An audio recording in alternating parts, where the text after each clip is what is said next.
Welcome to Oh Brother, a podcast of three brothers trying to figure it all out. With your hosts, Brandon, Colin, and Aaron.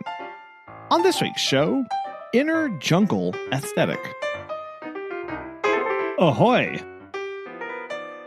Ahoy! Happy New Year! Oh yes, of course, obviously.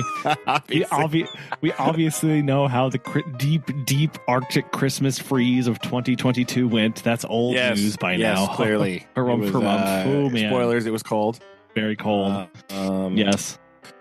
You know, and many or few people lost power, and it was also one of the most or least eventful storms that we've had in a long time. So push it too hard with that one, I think. I'm sorry. Like we were a little too much. Well, anyway.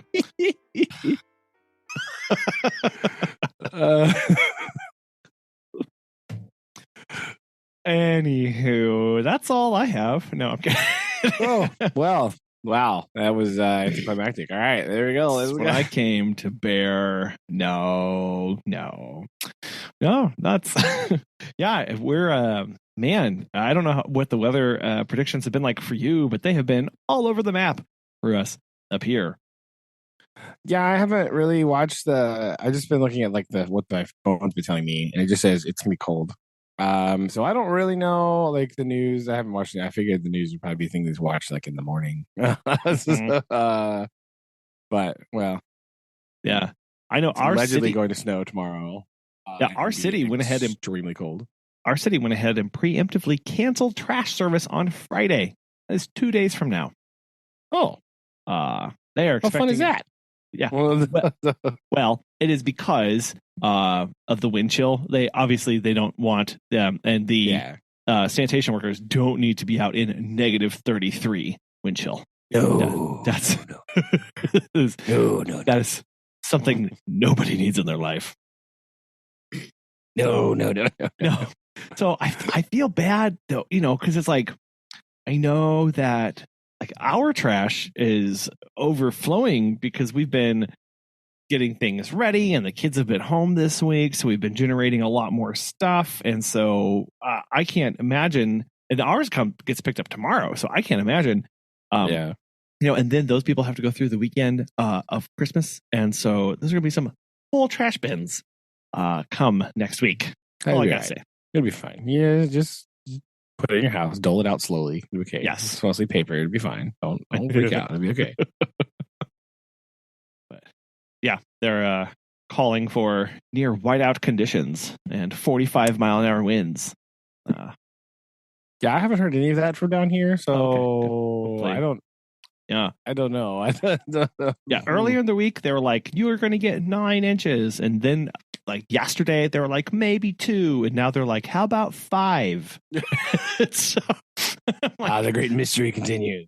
Yes, yeah. So I'm like, I can't wait to see what happens. Yeah, we're like right on that edge of like far south enough where sometimes it's like, usually it's like it'll snow, and then it snows like a quarter inch. Like, oh, just kidding. Anyway, yeah. But either way, it's gonna be cold. Yeah, like, real cold. Well, and so we are. This is Christmas is busier than Thanksgiving most travel years, and so we are taking care of. Especially we're here in our northern service area where we're supposed to get hit harder. We've been doing lots of prep work with staff and communication with clients, being like, "Hey, so it's gonna be real bad while you're away. Just so you know, we're gonna probably leave a faucet on or two, and make sure you get your thermostat set to 65 or 68, depending on what you want." And going through the staff, because the other one, and this is one that I just thought of today. I was actually taking care of a house with a cat. And I love cat fountains because they encourage cats to drink more. But I hate cat fountains because almost, I don't know, I'm going to say 2% of all cat fountains in production actually have a reservoir of water such that if it shuts off, there's a little bit of standing water remaining for the cat. Most of them, it seems like an oversight, fall onto like a little flat dish, which then runs to the edges and then go down to the reservoir, which is below where the cat can access it. And so, with impending with the wind that we're going to have, I'm really worried about branches and down lines and loss of power. And so basically I sent a mass message to all of our staff that was like, if you are caring for a cat and it has a water fountain, set out a cereal bowl with some water next to it, please. Yeah, bonus water. Yeah, just so it has some access to something. Ugh. Yeah, that's interesting. Yeah. Seems like a gross oversight to like hide all the water in your water fountain. Well, because it's one of those things. Like, seems odd. It is. And what they try and do is they try and have a small footprint. So the old fountains would have like a reservoir that would pump up and then would flow down like a little waterfall to a little standing pool, which would then be sucked back up. It would be fed by gravity. It was just like a waterfall and then a little standing pool at the bottom. But those are rectangular and they're larger, have a larger footprint. Now all the really fancy ones are perfectly circle, and the reservoir itself is probably about 4 inches deep. And then onto that sits a flat dish where water is pumped up from a little pump from the bottom up through a little hole that kind of squirts up and splashes back down and then runs off the edges and back to the reservoir. And I get it. I understand what they're trying to do, but they don't. I guess the manufacturers of these never live in places where the electricity could go out. I guess. I don't know. They're like, I know that usually they're not thinking of that kind of thing, but they should. It's bizarre. So yeah, like I don't know. I mean, it feels like. So when you talk about when you're talking about the first one, right? Just it feels better, like waterfall into a pool that then like maybe overflows and then is recycled into reservoir. That makes more sense to me. Plus, it fits in more with your cat's like inner jungle aesthetic, right? Like, just kind of feels like it fits better. But yeah, having access to water in a water dish seems like kind of an important feature, and to not include that in your water dish seems just very wrong to me. Like, I don't. Yes, this is weird. I don't. Yes, 100%. I do not understand this process, and so we have to make adjustments for them. And when you Google cat fountain, you get some really strange looking things. Yeah, well, these are weird looking. Yeah, I mean, you'll see one of them with like flowers on the top. Those with like a white base. Those are the ones that basically everybody has, and none of them have a nice. Is it because they are $20? Yes, well, I believe that's why many of them are from seem to be $20 or less. They're from like to be Chewy or some other product. I wasn't going to say names, but yes, it's fine. Whatever. They're a big brand that will send you stuff, and they will, and they're cute and whatever. But also, no, don't do these. So you need this one. I found one here. It's labeled dog and cat fountain, and it is much larger, and it has like a 3-tiered reservoir system where the water is like dumping down into 3 like separate it's much larger and there's much more standing. That's what you need, right? So yes, pro tip for you cat owners out there, get the dog fountain. That appears to be yes, and it's here's the thing that makes more sense too, because dogs would generally require larger volumes of water, right? Yes, they're thirstier beasts. Right, they're just going to town in air. And it's amazing. I'm scrolling through this list. You said to do that, and I'm doing it, and I'm just like, yep, I know. Okay, yep, they've got, yep, okay. But I understand what they're trying to do. They're trying to appeal to a certain corner of the market. People living in small apartments or small spaces, cramped spaces, also trying to make things that look nice and appear to be,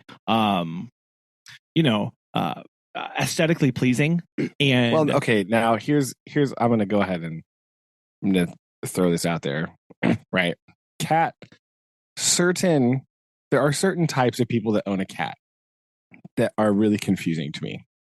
Okay, again, only certain types of cat people. Okay, right? all Please, cat people. I understand. Listen. Wow, no. Listen, internet. I'm not saying all people. Okay, but there is a percentage of cat owners who, I guess, like cats and they want a cat, but they do not want to own anything. They don't want to own any sort of like cat accessory, right? Like nothing associated with a cat do they want in their house. So like litter boxes, no. Water, no. Yes. Cat tree, get out, right? Like they don't want the stuff.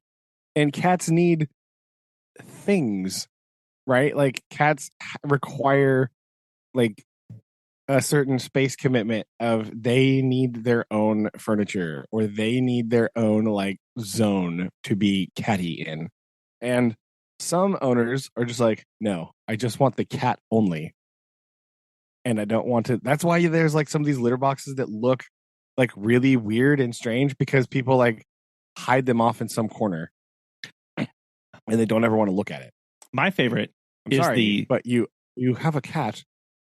So you need to deal with cat stuff, right? Like they try and be cutesy about it. So we're actually taking care of somebody right now whose side table to their couch is actually where the litter box is stored. So there's a little cutout in the bottom of it. Or the litter genies that kind of do everything automatically and all this stuff. And there's those cat people who are cutesy, and for some reason, and cat people do it a lot more than dog people. And I think that's just because dogs are just way more poop outside in your face, right? And people, there's a corner of the cat market who will go that side and be cutesy and kind of techno fix their way into making the cat disappear and just kind of become part of the house. Then there are the cat people who are like, I use a Tupperware and I have 7 of them around the house. And it's a little, but like, there is an opposite effect here where like your house is only cat things. Okay, yes. That is also true, right? The other extreme does present itself, but like, so yeah, that is true. That is also awkward and strange, right? Like the cat has more furniture than me. Like, wait a minute. Yeah, it's very it's very interesting how you can swing both ways, and how some people where it's like the cutesy and the hiding versus like the extremely practical and very blatant about where everything is, and cats just kind of go with the flow. So you just it's just really weird. Most of them don't care. Also, I'm gaining most of this knowledge from just like pictures I see on the internet because it's full of cats, and of course. Everyone's favorite cat documentary special, My Cat from Hell, featuring Jackson Galaxy. Like you get man, that guy. he's a little much, but I was thinking about like people's houses before he comes, right? There's a lot of these people, they're like my favorite cat owner, the one that confuses me the most is like the mid-century modern cat owner, right? So the person that believes that Bauhaus is the greatest thing of all time, and they like lounge in their house wearing a turtleneck. Well, I mean, and like they dress nicer, like lounging in their house than I do to go to work. So they like used to drive a Saab. We all know that. Yes. They would be driving a Saab if it was still around. Yeah. They had a Saab. They probably have a Saab key fob somewhere in a drawer. Actually, no, because you don't have any clutter. That one lady. They like that one lady who makes you throw out things. It doesn't spark. Nothing sparks joy, so they have nothing in their house except a cat. Marie And like, is it Marie Kondo or whatever? Kondo, yeah. They have like only a cat, and it's like because it's sleek and gray and it matches their design aesthetic. But they won't put any cat things in their house, so it's like on that show you get like this cat is acting insane. Like, yeah, because it can't go to the bathroom anywhere. Mm-hmm. Where's the cat food? I don't put it out because I don't want to look at it. Your cat has to eat food. You know that, right? Like that's how cat's on a table. You can't just let it sit in the room. It's not furniture. Yeah. they go a bit overboard. Again, this is on small cat ownership demographic. Right. I realize that cat people of the internet. Please don't harm me. I just want I think we have pretty bona fides with the cat community with our love of cinema cats. I think that we is have true. That in. That is true. We have that at least in our corner. Yeah. So see, look, we love cinema. Not against you. Anyway. Yeah. You know, at some point we should probably do a top 5 cat movie ranking. Ooh. You know, since we'd have the mouse version, right? We need to revisit this arbitrary animal list. I mean, arbitrary. I think we've laid out our process here. We understand.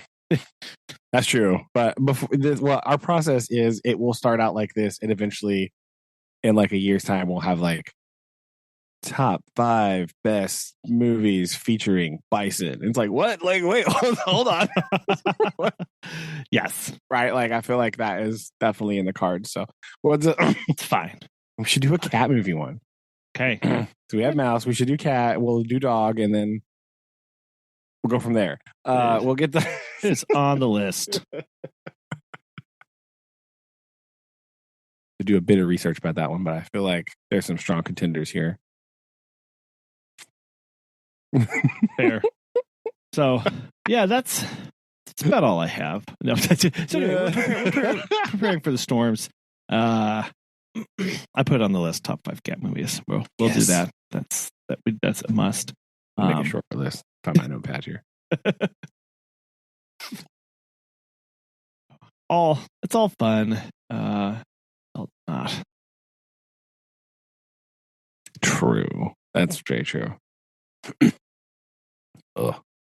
My week has been very boring. We have today was our last day of school before break, and only half day. So basically this week I had nothing to do. So it was just an exercise of where is your work? And then there feel like the mafia running around knocking on doors. Yeah. And of course, the people that I really needed were not here. Sure, naturally. Oh my goodness. But we were sort of at an impasse where I cannot really progress further because it won't do me any good anyway for these 2 days. And it doesn't really do me very much good to learn some brand new stuff and then be gone for 2 weeks and then come back and be like, what? You remember that? No? Okay. Nope. Anyway, so we got to redo it anyway. Fair enough. So we were sort of at a natural stopping point. Plus, in one of my social studies class, one of the next things is a presentation project. So we clearly cannot start that now. So we had no. That does not work at all. Very bad. Very bad indeed. So we'll do that when we come back. We'll do it'll be good because we'll come back and the first thing we'll do when we come back will be a reading from one of our chapters. So that'll be good. Hey, remember? Boom. This is what we did here. And then we can go from there. So it was just an extra, I had 2.5 days of all right, so now what? Stretch it. Yeah. Oh my gosh, what? Well, today was party day, right? Even though we don't really have parties in 6th grade. It's just like we're gonna watch a random movie and eat snacks. So, and the movie was Home Alone, obviously. So, one of the only ones I could agree on, and it was on Amazon. So, just watch that. Makes it easy. Yeah, that's for sure. Yeah. So, but again, they're all whiny. Like, oh, these movies are good. Like, do I look like I care?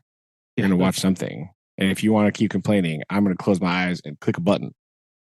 So, you don't want that. And nobody wants that one, right? Yeah, nobody wants that. That would be the wrong choice. It would be the very wrong choice. There's some weird things on there. So, like, pretty much it. So that was basically this week. It was very like, drag it out, try to do random things, and then just like, meh, whatever. Just get close enough to the end, I guess. And it's really weird. Like, it's always really strange and awkward, and like, what do I do? And a lot of like the other elementary grades do like, again, this is where 6th grade is very difficult, right? Because like a lot of the other elementary is doing like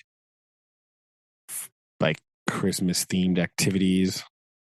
6th graders aren't really into that very much. And like, the other option would be like keep learning, but like they're shut down like completely. So yeah. Like what? Well, and then there's only so much review you can do, because then also like, with that you're going like, to what end? Like what is the reviewing doing? I mean, that's much more useful like when we come back, right? Yeah. Like, hey, take a day to be like, hey, remember this? Hey, remember that there? Okay. Last we saw our adventures. Yes. Last we spoke, we were discussing igneous rocks. Tell me some properties of igneous rock. So, yeah, that's much more suited to come back. So it was just a stretching. So we had a board game tournament. That was exciting. Everyone loved that. Oh. So that's what we did basically. Well, nice for most of it, and then we did some like just random games and stuff. Well, but it was very boring. A lot of me just being like, okay. Speaking of games, we went to our local game shop. It's not GameStop. It's literally just called like the Game Shop, whatever. It's a locally owned, mostly where you can go buy some rad D&D dice. I was gonna say, is it like a Magic the Gathering store? Because most places like that's what they sell it there. They're like, here's your Magic. They still do Magic on Wednesday. Is that still a thing? Or Friday? I don't remember. I don't know.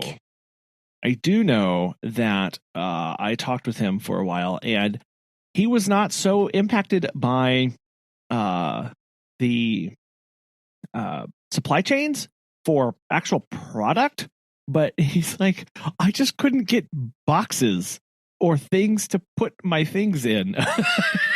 Interesting. Or like he would get comic books in, but then he would have to, apparently, didn't know this, they don't ship them to you with the paper, with the cardboard back in the sleeve. They put them in those at the shop. Oh, in most cases. Really? Yes, especially if and he does with like new and used. And so, so when he would get boxes, he would buy boxes of used to then resell, or he would get some new copies. He would have to go and like source cardboard to put in the box so that he could sell it to people. Oh. And it was fascinating talking to him about this. That's weird. Yeah, it was very, very odd. And so we were in there because did I tell you about the what was it called, the cookie countdown or the cookie something downtown cookie? It's gonna be hard. No, I have no idea what you're talking about. Okay, so our downtown business alliance is really like knocking it out of the park. I do think I told you about the time where we did the downtown storybook walk. Yes. Okay. So this time they partnered up. What? I recall that. Oh, yeah. Cool. Okay. So anyway, so this time businesses partnered up to do a cookie walk, and they would have home baked cookies in various shops, and you could just go in and get some Christmas cookies. And this is a good plan. I like this plan. Amazing plan. And so we just went from shop to shop and got a bunch of cookies and went into the game shop, which because it's a small downtown, like one owner store, his hours are whenever he wants to be there. Yeah, weird, probably. Like so we finally figured out what his general hours were of, like, statistically, if you go between this and this time, you are very likely that he will be there. So we have been playing lots of card games and just lots of Go Fish and lots of just other stuff. But we have lost like a two of spades. And so the card deck is starting to become less useful to us. It's only one card missing, but it's just a matter of time. So, like I said, it does make Go Fish extremely hard, though, right? Yeah. Rummy is just out now, right? You can't. See, it becomes limited. So it was like, okay, let's just go. And I know he's got cards there, so let's just go and get a deck and buy it from this guy instead of ordering it through Amazon, and it'll be a lot better. Well, we're there, and all of a sudden Lily's like, "What's Uno?" And I was like, "Oh, it's a fun game." She was like, "Can we get it?" And I was like, "Absolutely."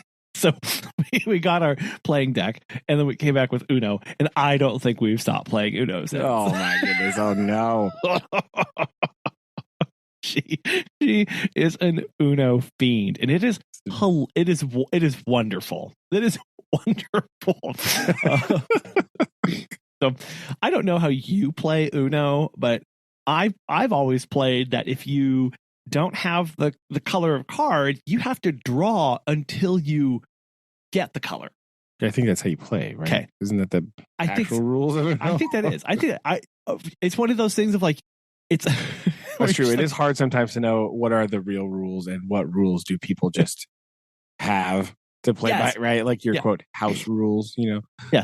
And then there's the whole like, should you, there's like this discussion of like ethically and morally of like, okay, let's say you have a blue, but you don't want to play a blue because the other person is getting low on cards. You want to try and throw them up.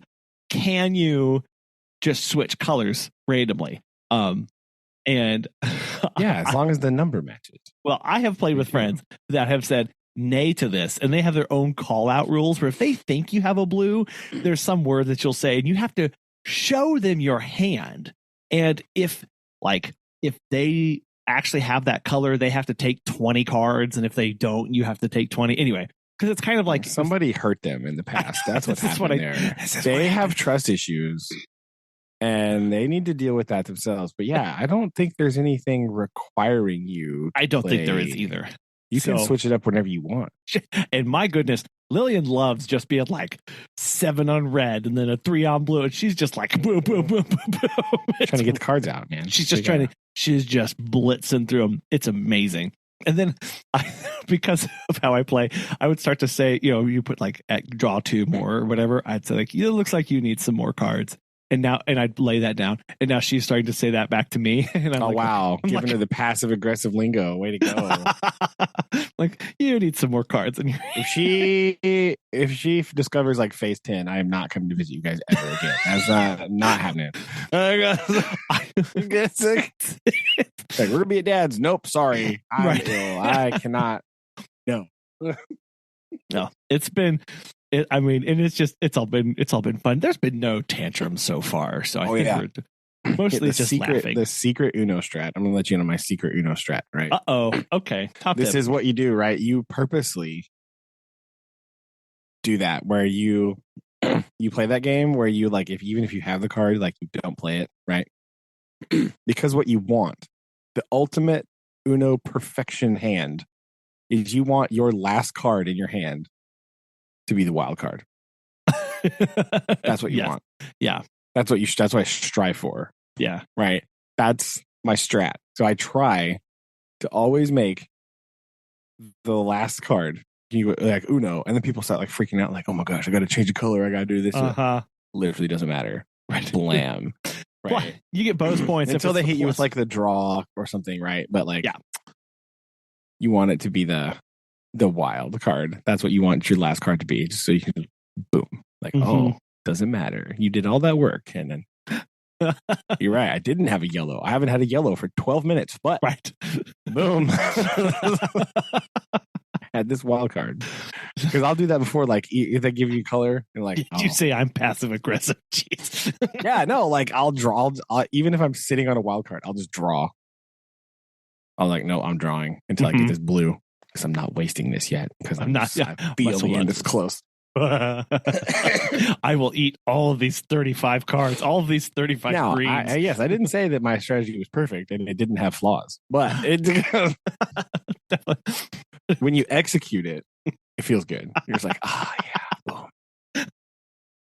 There you go. So, we have certainly laughed harder than we have in a very long time, as I have gone and just drawn like fistfuls of cards time and time again. It's been real good. So, but I have some random game in my drawer over here. I'll have to bring it if I can remember.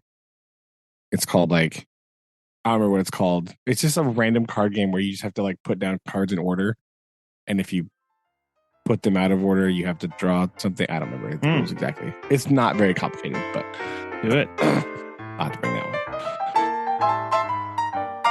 one. It's been, I'd say go for it. I think it has the word cat in it. So there you go. Fits in. Well, we played a cat and rat game that was a little complicated, where it was kind of like an over-under strategy kind of game, where you had to be close. Like, you wanted low numbers, which were cats, and the rats were high numbers, but you didn't know what the next number. And I don't remember really how this game worked. It was a little bit confusing, and we just kind of went, if it's close, that's what we're going to go for. So that was odd. That has since been squirreled away. So, but yeah, we've discovered Uno and all of its wonderful glory. So it's been good. Well, there you go. Top tip. Other top tip: visit a local game store and talk to the proprietor about cardboard. It would be fascinating. Cardboard, and he'll try to sell you Warhammer figurines or something. So you have to like. Yeah, I mean, I did feel a little like, hit this whole game with Warhammer figurines and die cast whatever board pieces, and he also does vintage video games that are set up in a playing area at the back of the store on on CRT monitors, so you can play Mario on how it's supposed to be played, bruh. Badly. Very badly in very low res, and and he had like original PlayStation and an original Xbox and a couple other things out that you could play games on, and when I come in and I'm like, I just need a box of playing cards and Uno, please. But it's like, no, I don't have that. But what I do have, yes. Interest you? Would you like this giant dice packet thing? Boom. For yeah, can I interest you in some solid titanium die? How many Anyone? How many D12s do you need though? All of them? Mm-hmm. Yeah. No. Some of my former students have taken up playing Dungeons and Dragons, right? And so they have been swinging by my room randomly to tell me about how it's going. Oh, jeez. It's very hilarious, right? They're like,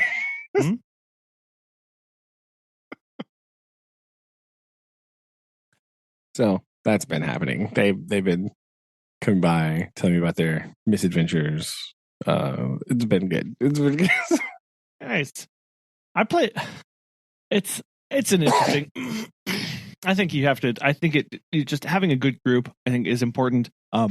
I played online for a little bit, Roll20 earlier in the year and through last year, and with a group, And I was definitely the one who wasn't taking it as seriously as everyone else, if that's a surprise. Yeah. Which, yeah, I mean, well, it depends, right? Because some people will take it like quite seriously. They're super into like the role playing part, right?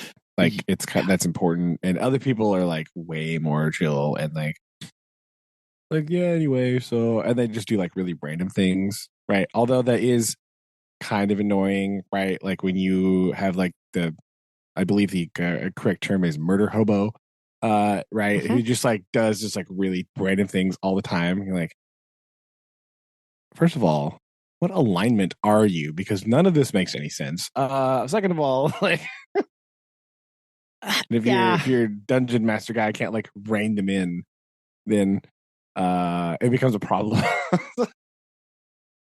And I understand that part of like why the alignment is so important, because then that you should draw from that on your decisions, and many times the DM will put you in a situation where in character you should act a certain way for either a story or plot or whatever that they're trying to put together, and that's real hard for me. That's yeah, because you have to play to that, because that is like kind of important, right? And I think a lot of people kind of, when they're new, right, they don't really pay attention to that part so much. They're focused on lots of other things, and all the more like fun things, like what really random things can I add to my character when I level up, right? Like, because there are some like incredibly broken things that like late game that you can just like start, your character just like becomes unstoppable. But like the alignment part is like,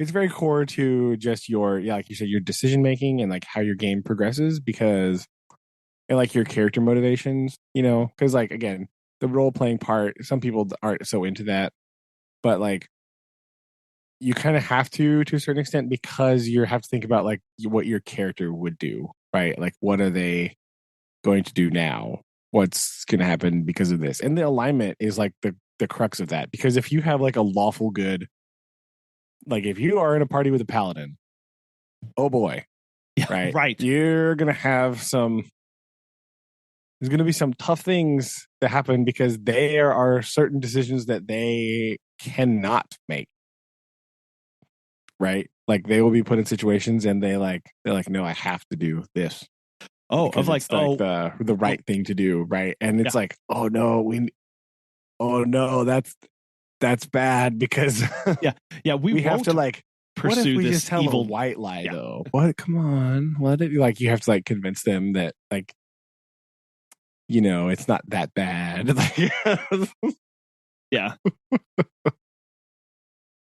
Or like, we won't, like there's obviously somebody has been affronted because of an evil spirit, and he's like, well, I have to go pursue this and find justice for this person, and you're like, but we're going like, to do this other thing right now. You're like, but wait, hold on, we don't need you to blow our cover. And they're like, no, I must.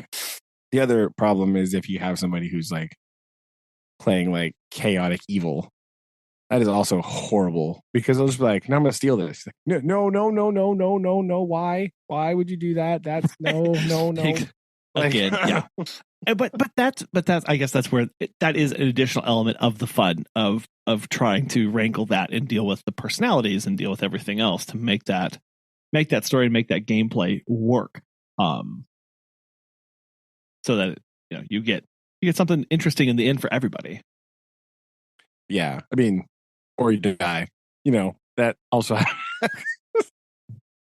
that too. Because people were doing like ridiculous things, like no, why? Yeah.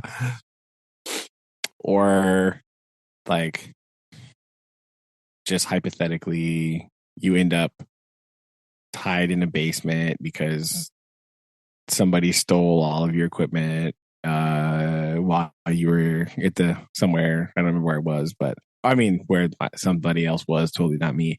Sure. Yeah, so like you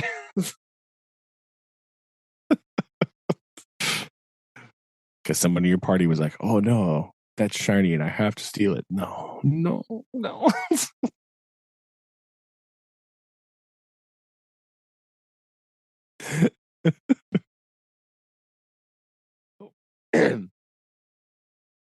So yeah, I don't think we'll go into the D&D with them just yet. Okay, yeah, that's but true. we'll see how Uno plays out. All right, sounds good. Other things that I was wrapping up this week as we approach the end of the year. I was doing 6-month reviews of staff members, and those are I didn't realize how much dread was just like hovering over me to get these done. Do you have any staff members that have been with you for 6 consecutive months? That's funny, but it's not. Yeah, I told Megan, I was like, isn't it odd? We have just completed our first staff reviews of 6 months after having staff members for 1 year. Do that math. It's fine. So yes, I do have staff members who hit the 6 month mark. Thank you. And it went really well. Sorry, but I did 2 6-month reviews and I did 2 3-month reviews. Of some other staff members, and I don't know how to run reviews. I know they're important. I also know that previous to this, basically almost every time, anytime we reach out to somebody, they would have bad news to report back to us. So I'm like, I have PTSD about this process of like, hey, I need to schedule your 1 month review, and they're like, oh, by the way, I'm leaving, and you're like, oh, So I'm just like on pins and needles talking to people. And I scheduled 4 of these. I did 2 yesterday, 2 on Monday and 2 yesterday, and 2 Monday, 1 yesterday, and 1 today. And I've just been like, there's been a cloud over me as I've been dreading this process. And there's like nothing bad. And I'm not very good at reviews, and I'm trying to give good feedback and things that they can work on and what we're proud of them for and the things that our clients are saying about them, and encouraging them to continue to do the stuff that they're doing well, and getting feedback from them as well, like how we are doing, what training else, anything else that they're interested in doing, what they want to see the company do more of or less of, or anything like that. But still, over the head of the entire conversation, I'm just like, the moment I stop talking, they're going to interrupt me and tell me that they're quitting. So I'm just going to keep talking, and then they're not going to have a chance to do this. And I'm going to get off the Zoom call. I got to go. Bye.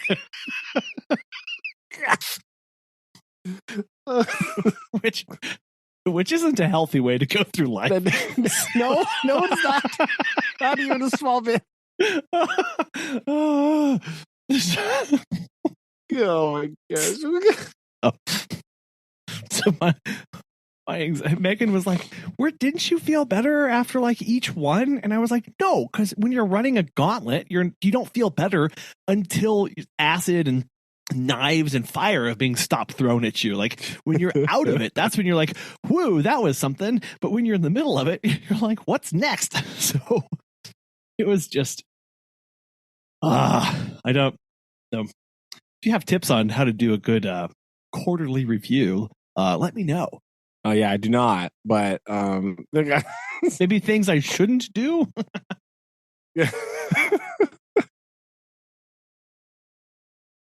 Sounds like breathing is step 1, right? To breathe. Oh, that.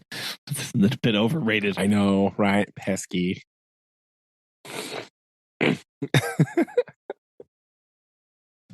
Yeah. And all of these were fantastic. They were all great. They were very supportive of new things that we're doing. And the one thing that we did recently, we changed from having staff drive to the office or to our house to pick up client keys before they go out and do visits, to now changing over to having just lock boxes at every client's house. And this has been a huge quality of life improvement for everyone. And so we're trying to get feedback on that, making sure that we're implementing those well, and that we're not missing anything as far as like lock boxes, because I don't know, like it, or if we could be doing them better. I don't know, because again, that's this thing about I was talking with Megan about this, of like, I I'm talking to these people, and they've been my employees for 3 months and 6 months respectively, and I'm still sitting there like, well, I don't know, like that imposter syndrome starts creeping in where you're like, who am I to really be telling you about this? And I don't really know. You're the boss, Colin. I know. It's fine. You are the boss. And I get it. And I think one of the problems is because of how our company is set up. I never see anybody, like, it's all remote, right? And I have a feeling like if we had an office if we had an office where people were coming and going, and like I saw people and I interacted with them more on a daily basis, it would feel more comfortable to be in that position. But because basically I'm just a digital face from the sky that shows up every now and then in their lives, they're like, okay, you person. Like, even people who are in our local city, like, we don't see them very often at all. So it's a different kind of relationship, and I'm trying to balance how I interact with them, and Megan does too, to foster some of that, so that foster some of the, not that this is going to sound wrong, and but this, like, that they view us as boss as well, like, and not just some random people involved with the company. No, it's kind of hard to get that across digitally. I feel like, and maybe I'm the only one suffering. It would be a shocker to nobody that I'm the only one suffering from these anxieties. So yet again. And so that's been such a weird process for me to try and wrap my head around how to evolve in that way. And recently, something that we've started to implement, what are I don't like calling them spot checks, but where I'm coming back out and re-shadowing staff members on visits that I haven't shadowed in a while, maybe for a particular visit or just for a particular series of visits, just to check in with everybody and make sure that they're still doing everything okay. I don't know quite how to present this to them as so that it's not I'm showing up because I think you're doing something wrong, but this is just part of the process of I need to check. We're going to be checking in every now and then on everything. Yeah, that makes sense, because it's like it's almost like a mini, like, performance review type deal. Like, hey, I'm just here to see what's up, make sure you're doing okay, make sure you have questions, blah blah blah. Like, have anything come up while this has been going on that we could talk about, right? Like, that kind of thing. I like that field performance review. Yeah. Because I did this recently with a staff member who was doing meet and greets, and I hadn't chatted this person on meet and greet in like 3 or 4 months, and it was very enlightening to be like, oh, okay, like, oh, here's some things that I see that aren't sticking or that didn't stick the first time, and I think that we can do some of these things to improve, to make this better. So I am trying to figure out how to put that into a good rotation, so it's not just whenever I remember to do it. And I don't want to surprise them as well, because we do have some friends who run them where they're like, they literally just show up and surprise the staff member that they're there. And I don't think that's very honest either. But I don't know. I know, like, you get surprise reviews every now and then, right? Where sometimes, like, you do the scheduled one, and then somebody will just show up one morning. Yeah, but it's different, right? Because, like, my working environment is different, right? Like, it's like I do know that my boss is there all the time, and I do know that these people, so, like, it's slightly different. And if they do come in, right, normally my pop-in reviews, they don't last that long, right? And because if it's like your pop-in review, like, you would stay there for longer than like 5 minutes. You know what I mean? Like, right. Yeah. Because especially if it was like a meet and greet, you can't just be like, hey, and then, like, slowly back out the door, right? That'd be really weird. I'm just like, cruising in. yeah. And you want to like talk with your employee, especially if you don't get to see them like a lot, you know what I mean? Like, so mine is like they just come in, they'll just sort of like sit in the chair randomly and then just leave. Hmm. That's it.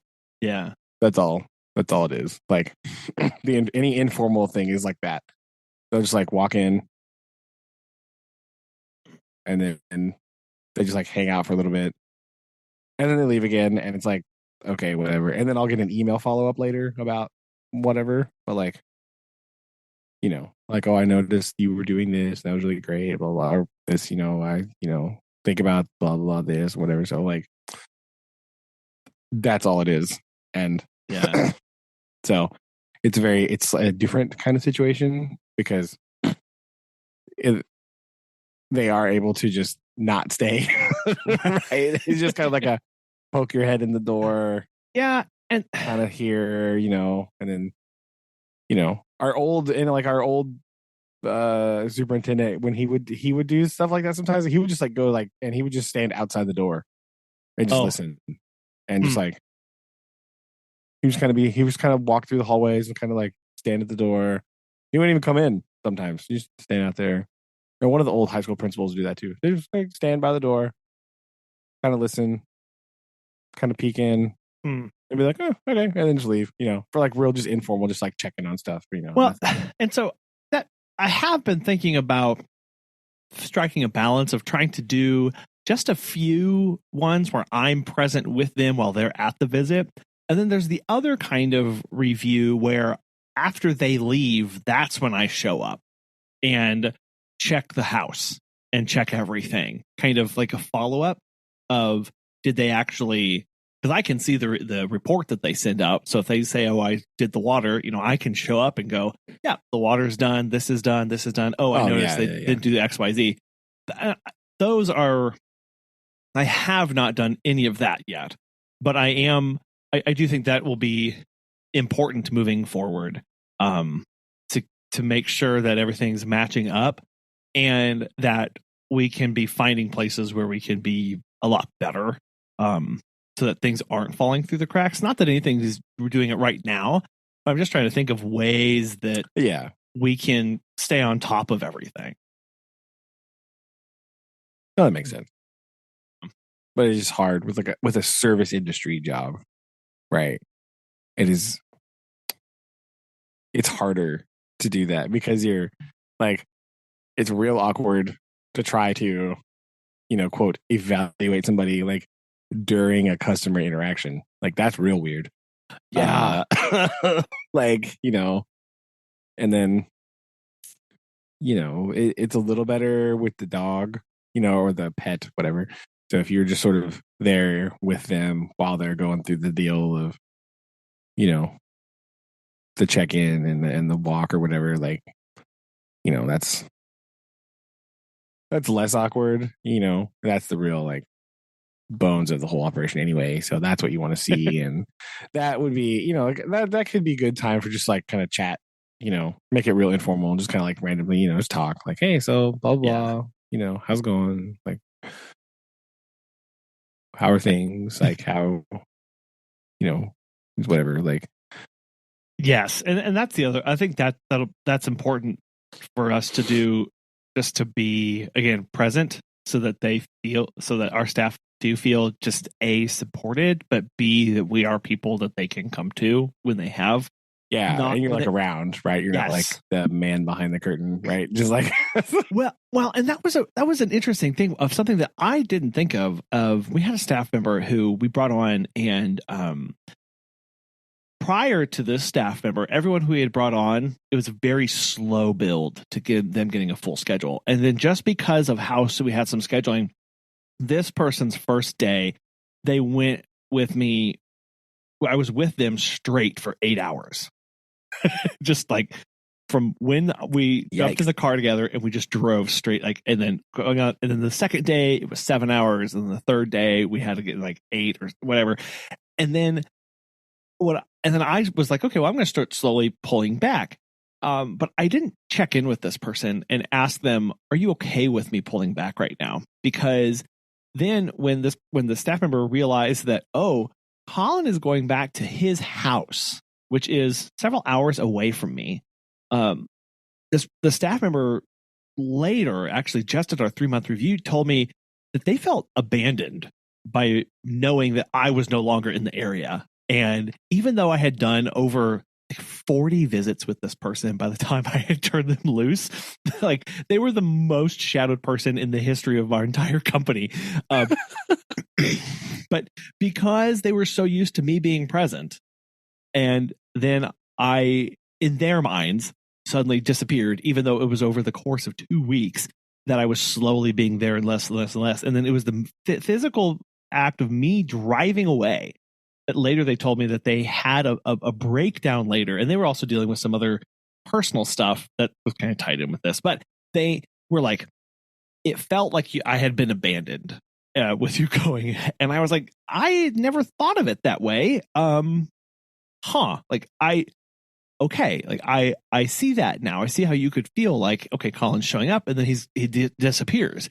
And apparently I didn't communicate that process well enough. So now it's that was really valuable feedback of knowing, okay, like I can that transition didn't go well. So I need to make sure that I'm cognizant of those transitions of me being there and then not being there. Yeah, that's interesting. I could see that, right? Especially if they were like, because if their normal was you being there like all the time, right? Like even though it was just sort of an accident, and not intentional, right? But if the normal was you were always there and you're always nearby, and then all of a sudden you're gone, like what? I can see how that could be. Yeah, they were used to. They were used to an 8-hour day with somebody to talk to, somebody to guide them, somebody to help them. And we did that for like 3 days. And then I did a little bit less. But I was still there and I was still in town. And then less, but I was still in town. And they were still. And then I told them, okay, well, next week you're fully on your own. And I trust you. I know that you're going to do well with this, or, whatever I said. And I told them later, I was like, well, instead of just accepting that, you should have asked me at that time. But, neither here nor there at this point. And then we just kind of went on. So every transition's different, but it was again, okay, well, I'll add that to my things to be at least aware of and try and communicate with them now. Yeah, it's very interesting. Yeah. It's weird, and I sent you that website that I built out for onboarding new staff members as a way of trying to consolidate all of our information, and it kind of hit me at that time as I was putting all these individual pieces in one spot of like, there's a lot of just online digital stuff before they get to the very first visit, and I could see how that might be kind of off-putting for some people. Of they want the physical presence, they want an office to come to, they want this stuff instead of just a voice in the sky. Versus I know that there are other people who were like, oh, this was perfect. I could just watch this training in wherever I was, and I would not want to come to an office at all. So please don't ever change that.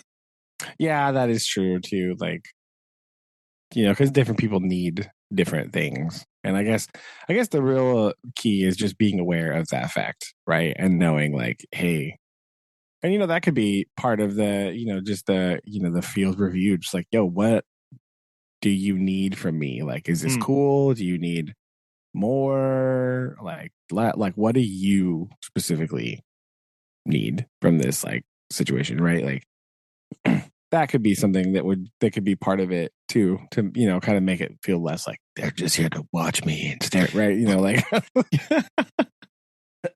yeah, because we have gotten some feedback of, so we do weekly meetings, and I know that sounds just ridiculous. It does for me, yes, but like I don't.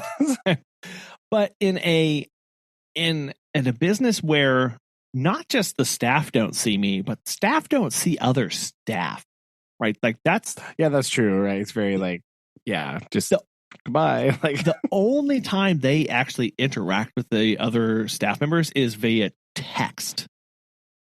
Yeah. Right. Like throughout, there's not even there's no hallway that they can pass by. So we've actually gotten some feedback that even though some meetings are very dry and straightforward, most staff really enjoy them. Just because of the interaction. Just because aspects, of the interaction. Right? Like, yes. Yeah. And we say they're mandatory, but obviously some staff members have other jobs and other things. So we record them and we send them out later. But they love just the interaction, the banter that happens, the funny jokes or stories that we tell and other people can relate, kind of how their week has been, and that kind of sharing experiences with other people who are doing the same thing that they are. They really really like that. So for a while we thought about just trying to do away with the weekly meetings. Megan and I would just record a video and send it out. I was actually going to just turn it into another podcast, just being honest. Here's a private podcast for you all to subscribe to in your, just that way I know you get it because only you have it.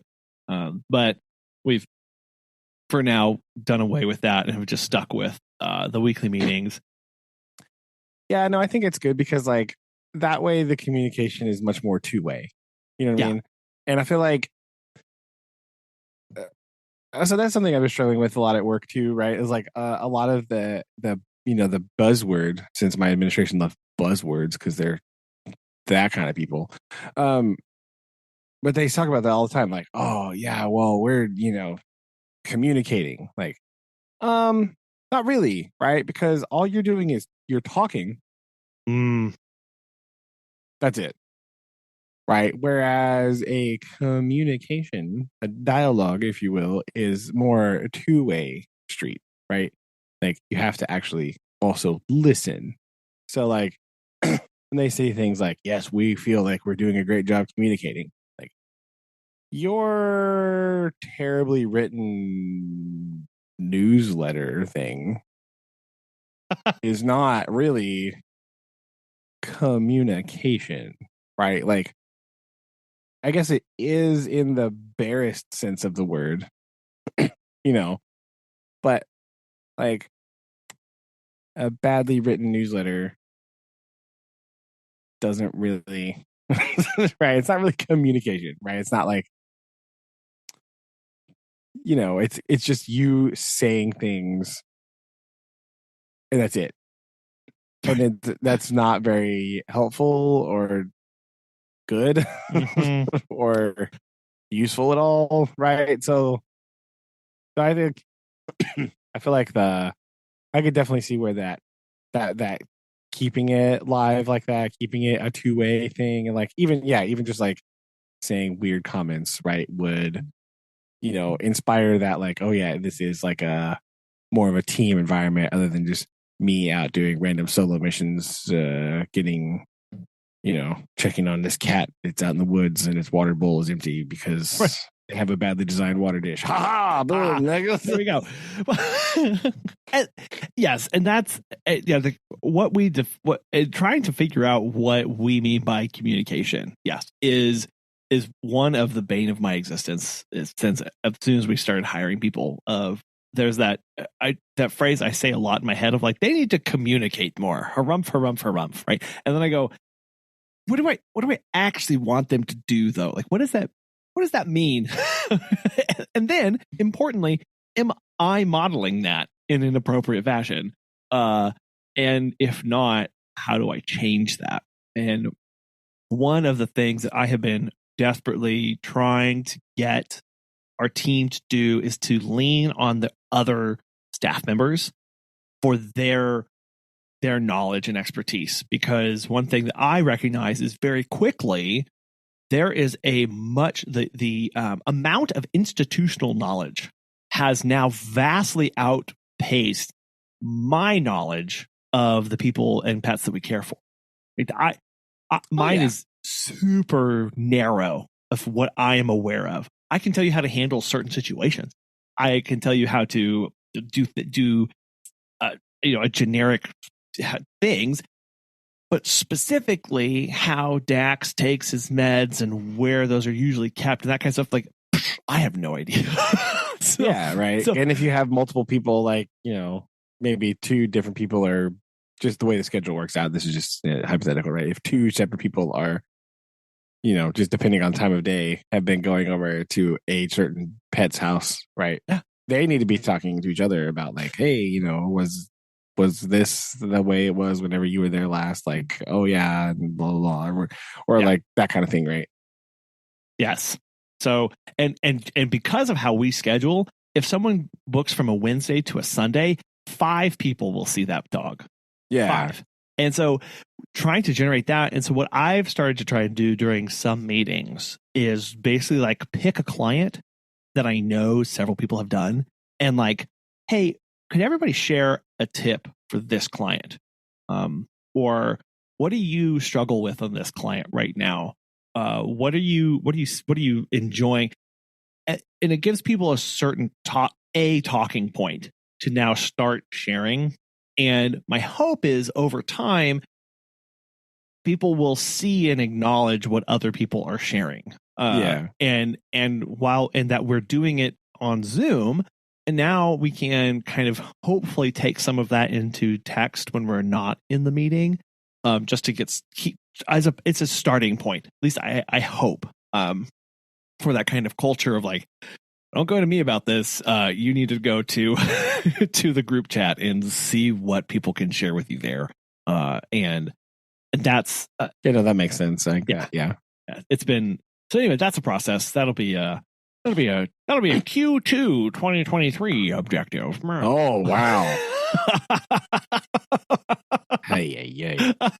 You can well, I don't know. Well, pro tip: when you can tell somebody who is either like in like business or finance, and they're like, you're taking it way too seriously, when they refer to segments of years in Q1, Q2s versus months is how I've noticed this. That's true. It's like they're the business owners who are like, they're like, oh, in like May, I kind of thinking about doing this, and then the person who refers to their year in quarters, I'm like, you're a different breed, and I don't know about this. Yeah, and then it always messes me up because I think about quarters also, but like they're different, right? Like, what? My first quarter is like August to October or something. So like, right. It's like quarter of what? Right. Yeah, like yeah. What? Huh? Where? What? So because my brain is so addled with school terminology, like I'm definitely not picking up what some people are putting down, right? Because they'll say things I'm like, what? Oh, okay. You're not okay. Yeah, you don't. Okay. Yeah. It's my own personal issue that I have to deal with, right? Like, it's okay.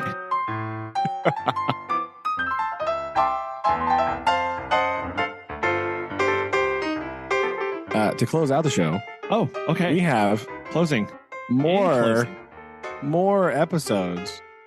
Another installment of Brandon watches random stuff on Amazon Prime. Oh yeah. You can tell we are closing out the year.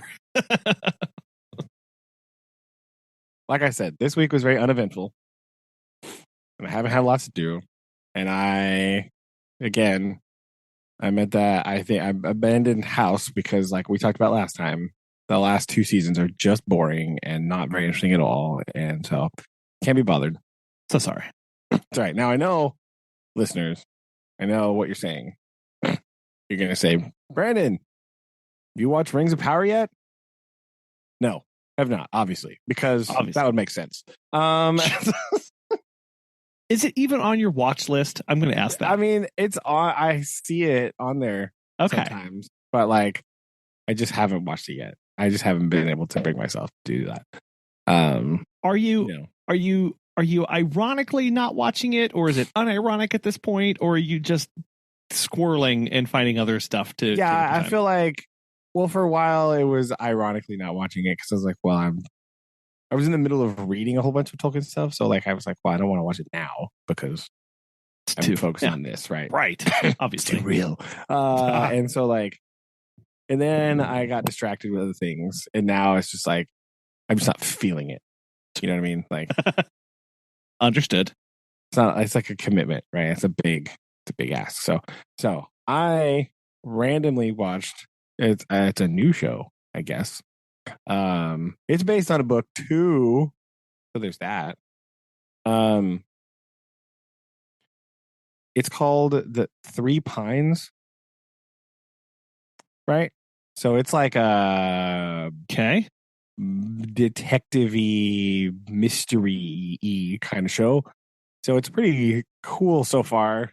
I've only watched the first 4 episodes, of which there are currently 6. It still says new episodes every Friday, so I don't know if there's going to be some more like this week or not. I'm not real sure exactly how this works.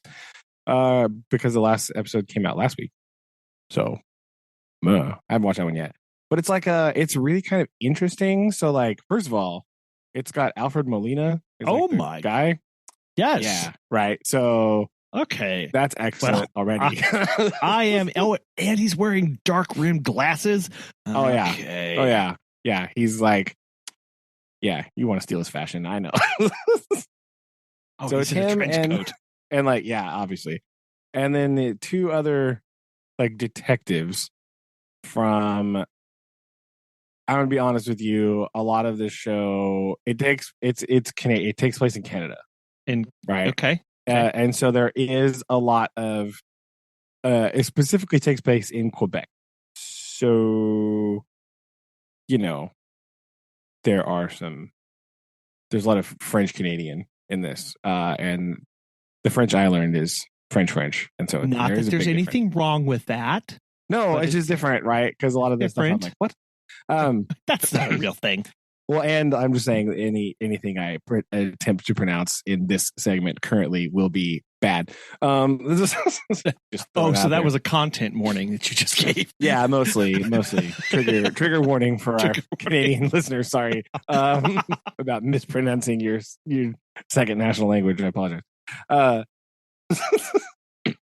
what's like super interesting? So like so far, right? Like the detectives are based out of like the city, right? Obviously, and then their cases have been taking place in this smaller town called Three Pines, and like it's kind of interestingly structured so far into that like episode 1 and 2 are basically like part 1 and 2 of one case, and episode 3 and 4 are like part 1 and 2 of a different case, Oh, interesting. but they're both in the same like village, right?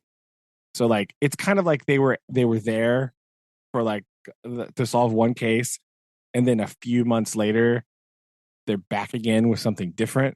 That's kind of that's what the timeline feels like. Like you Okay. don't get like actual dates, right? But like, But they're not there to like solve one thing and then another one. There's no connection between them, I guess is what I'm asking. yeah, I mean, the first 2. So I've watched the first 4 episodes, right? So the first 2 cases have a tentative connection, but like not really. You know what I mean? Fair. But you see the same townspeople are around, and they're talking to them, and you're learning more about these people in this small town, right? And doing that. Meanwhile, there is also Oh my. an overarching story that appears to be going for the whole season of like this missing indigenous girl and like what actually happened to her. Right.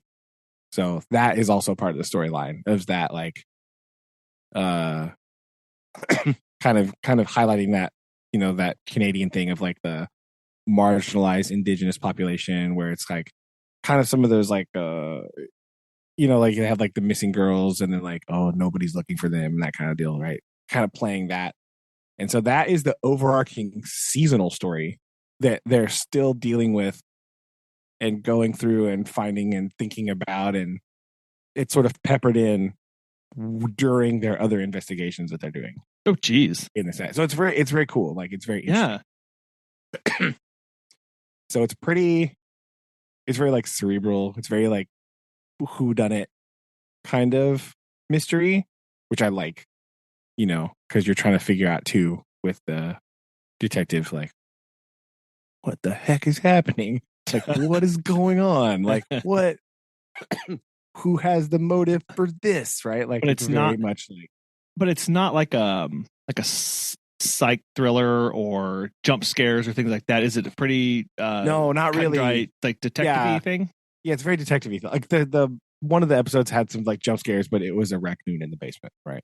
Okay. Spoilers for that episode. Like, it wasn't okay. the killer. Okay.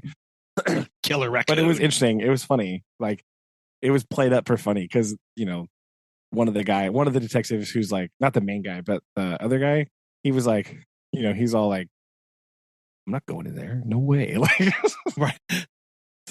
The lady's like, we should go down and check it out. And he's like, no, I don't think we should. Like, the worst idea I've heard today. Yeah. So it was played very well, right? Okay. It was played really good. Okay. But yeah, it's very interesting. Yeah, it's not like so far. It's not like slashery or like big things like that. It's like, oh, what the heck? Like, what is going on? Like, how did this happen?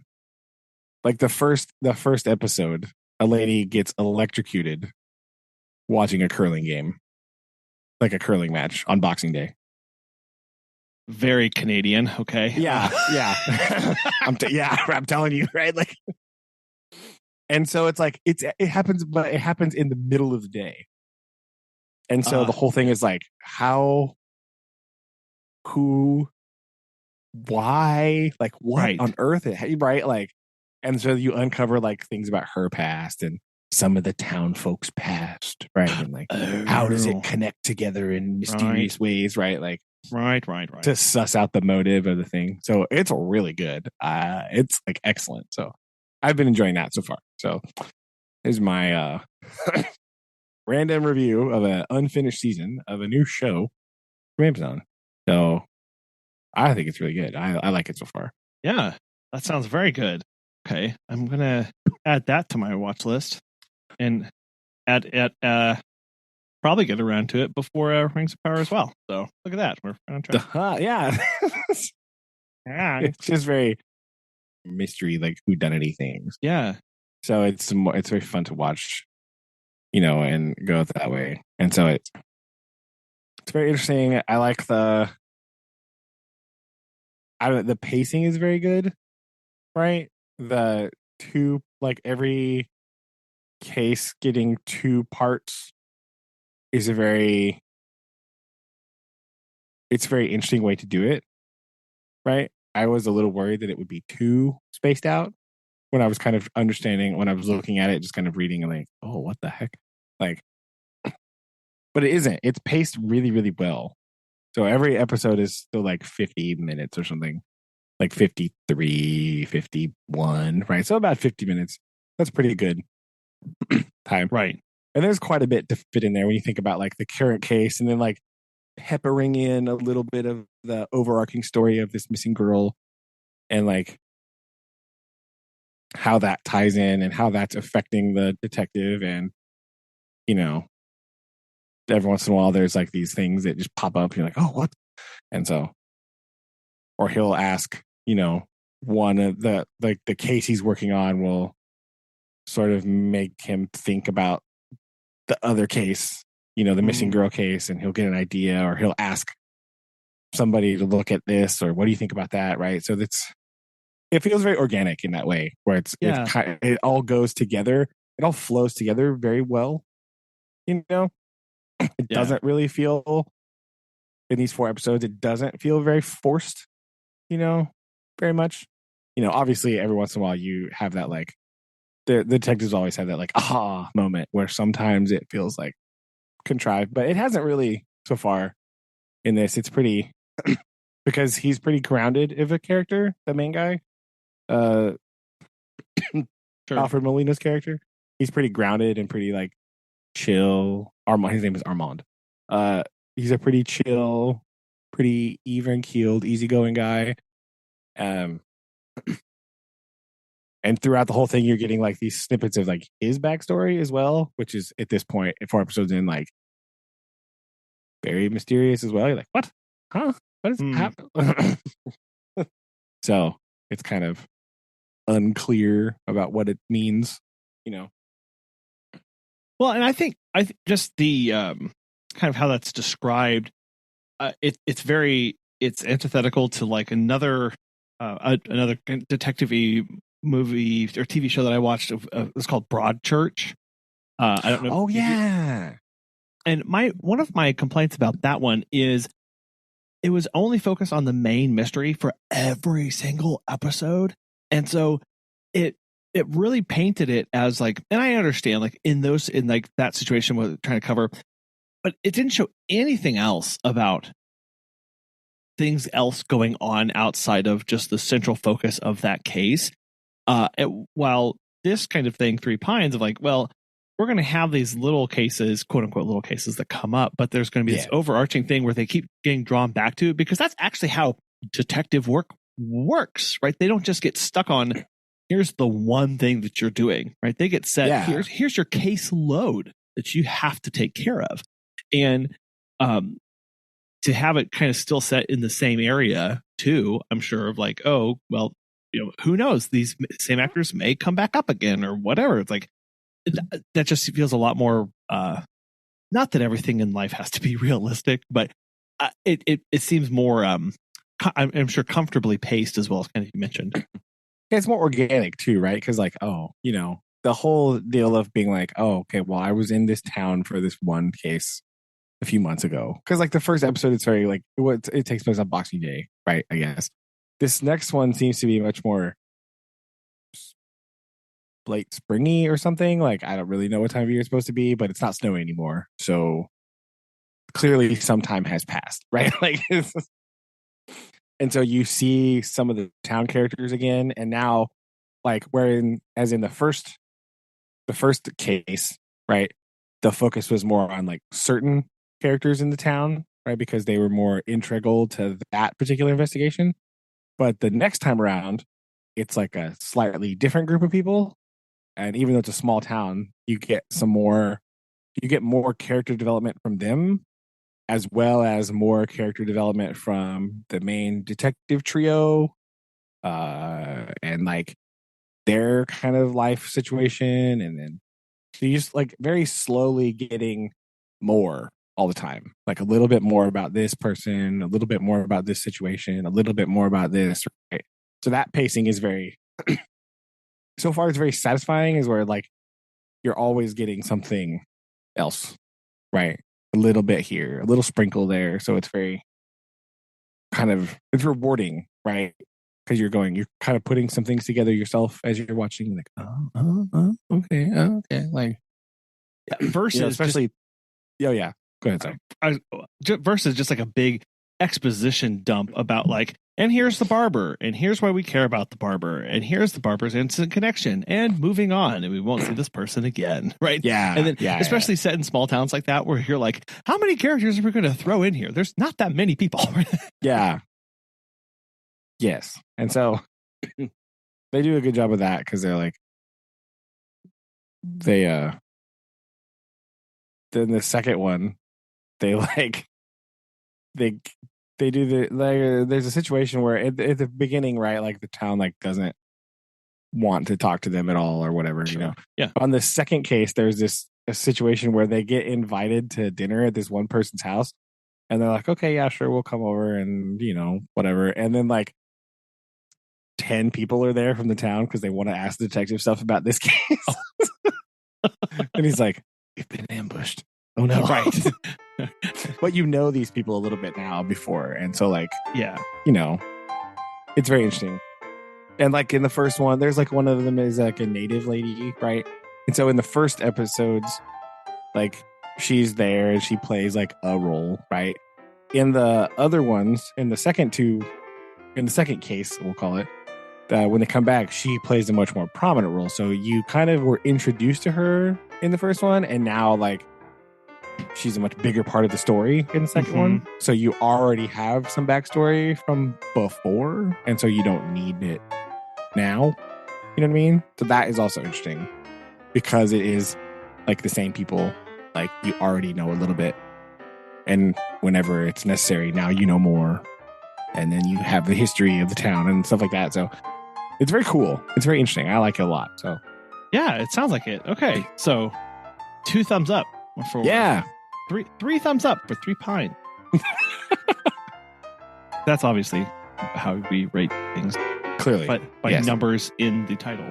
Yes, obviously. Well, I will add that to list. Yeah, and I like it. So awesome. That's what I'll be watching tomorrow. Boom. 3. Nice. And Megan likes those kind of things too, so she will enjoy the recommendation. Yeah, she might like it actually, because it's very like cerebral and very like thinking, and it's really, I like it a lot. I'm texting her a link right now to it. So she'll probably have to finish it when she's done watching $1 Million Listing. Hey, priorities are important, right? It's okay. Okay. It's okay. We bought the season, so we're set. Hey, it's fine. It's okay. Okay. Well, good. I like that. Good recommendation. Yeah. Do that. Go. Hey, into the random musings for things I watch on Amazon. Yeah, we'll take that into the new year since that's where we are right now. Yeah, of course. Obviously. Totally. Okay. Yes. Okay. Well, until we do this again. All right. Love you too. Bye. Bye.